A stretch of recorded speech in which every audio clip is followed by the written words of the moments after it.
You know that feeling when you're standing in front of a masterpiece? You can feel its power, but you also feel like you're missing something. Like there's a secret language the artist is speaking, and you just don't have the key. Well, in this explainer, we're going to give you that key. We're going to explore a technique that artists have used for centuries to look deeper and to see art in a completely new way. So let's start with this incredible still life by Paul Cézanne. It's beautiful, no question, but it's also a lot to take in.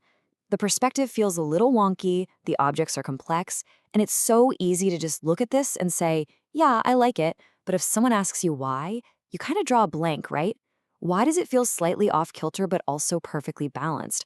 Why did he arrange the fruit that specific way? These are the questions that can feel impossible to answer. And that really gets to the heart of it. How do we move beyond just that surface-level appreciation and actually get inside the artist's head?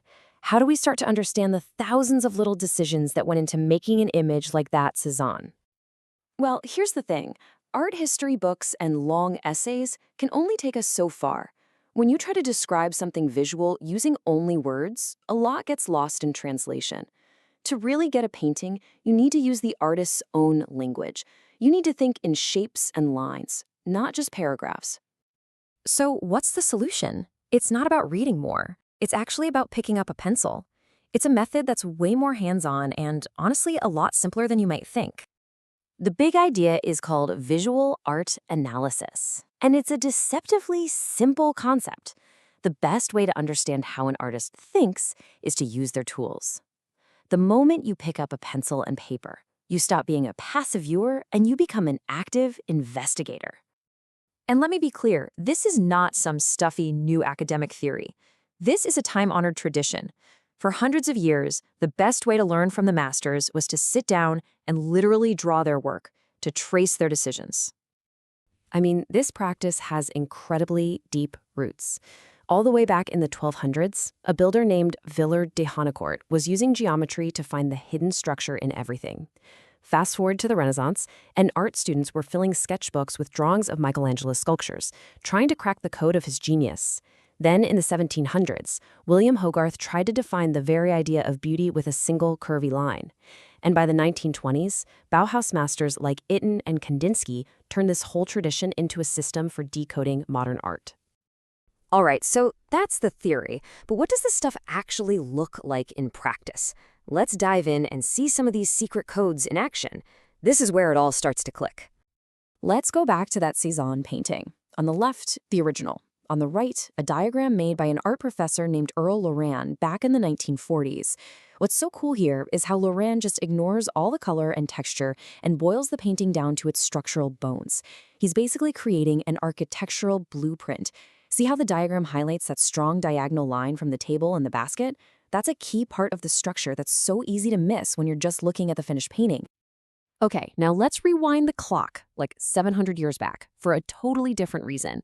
On the left, a stone lion from a French cathedral. On the right, Villard de Honnecourt's drawing of it. Now, he believed that a kind of divine, perfect geometry was hidden under the surface of everything. So by reducing the lion's face to circles and lines, he wasn't just simplifying it. He thought he was revealing its perfect, God-given structure. But you know, it's not always about cold, hard geometry. Check this out. On the left, a 15th century painting. On the right, a study by the Bauhaus master Johannes Itten.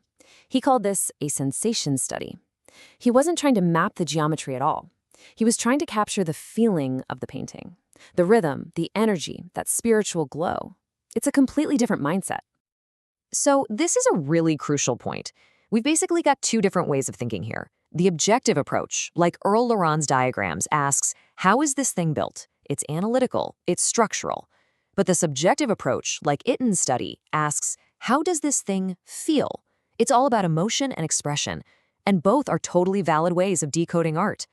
And check this out. This shows you can use this technique on anything, even a photograph. Wassily Kandinsky took this photo of the dancer Gret Palooka and just boiled her amazing leap down to its purest form. A few sharp angles and one single elegant curve. He distilled all that raw energy of her movement into a simple, abstract diagram. Okay, so this is where the story gets really interesting. We've seen how analysis can explain art, but what happens when the analysis itself becomes the art? So here's the famous pop artist Roy Lichtenstein, and he's talking about those very diagrams by Earl Loran that we just saw. He thought they were kind of a funny, clumsy oversimplification. But that's not where the story ends. That oversimplification gave him an absolutely incredible idea. You have got to see this journey. Step 1, Cezanne paints a portrait. Step 2, decades later, Earl Loran makes a simple line diagram to analyze it for a book. And then, step 3, Roy Lichtenstein sees the diagram and creates his own famous pop art painting, not of the original Cezanne, but of Loran's diagram. Think about that. The tool used to understand the art became the subject of new art. It's a complete, incredible loop.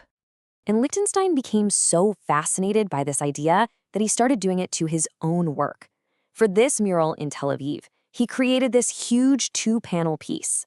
The panel on the left is the artwork, and the panel on the right is a giant, colorful diagram analyzing the composition of the left panel. He just completely erased the line between making art and analyzing it. The two became the same thing. So, what's the big takeaway here?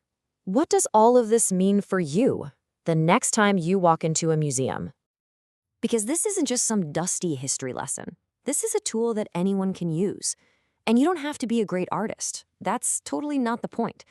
The point is just to look closer, to be curious. All you need is a pencil and a piece of paper. Because when you pick up a pencil and start to sketch a work, something magical happens. You're forced to slow down. You start to notice the hidden architecture, the lines and shapes holding it all together. You start connecting with the artist's thought process, asking, why that line? Why that shape? You begin to really feel the difference between the cold, hard structure and the warm, living emotion of a piece. It's how you go beyond the surface and finally see the code. And this method works for everything. This sketch reveals the complex dance of shapes and volumes in a sculpture. By tracing the forms, you start to get how the artist was thinking about mass and space. It just proves that this little key doesn't just unlock paintings, it can unlock the secrets of sculpture, architecture, design, any visual thing you encounter. So next time you're in a gallery, just try it, seriously. Pull out a small notebook and make a quick, messy sketch. It sounds simple, but it can totally transform your relationship with art forever. So, we'll leave you with that thought. You have the key now. What new secrets will you unlock?